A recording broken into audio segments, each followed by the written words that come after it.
আমরা এখন আছি হচ্ছে ময়মনসিংহের নেত্রকোনার সোমেশ্বরী নদীর ভবানীপুরের জিরো পয়েন্টে।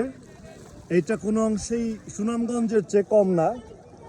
চতুর্দিকে পাহাড়, একদম ক্রিস্টাল ক্লিয়ার পানি, আর একদম পা সুই সুই নদীটা পাড়ি দেওয়া যাবে হেঁটে হেঁটে, এরকম অবস্থা।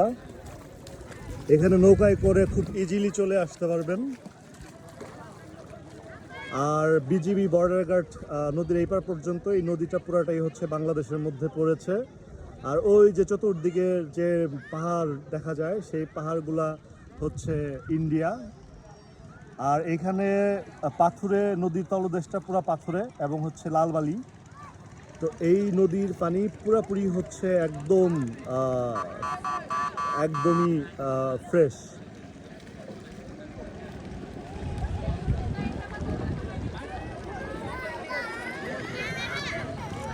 আমি যেখানে পায়ে দাঁড়িয়ে ঘুরতেছিলাম ওইখানটায় আস্তে আস্তে আস্তে আস্তে গর্ত হয়ে গেছে, প্রচণ্ড স্রোত। সম্ভবত সোমেশ্বরী পাহাড় বা ওই এরিয়া থেকেই এই পানিটা আসছে এবং খুব সুন্দর পানি, একদম ফ্রেশ।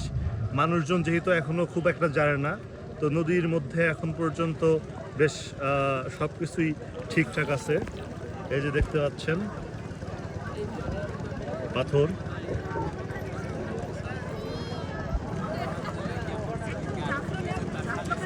জাফলং, টোটালি জাফলংয়ের মতো ফিল দিবে।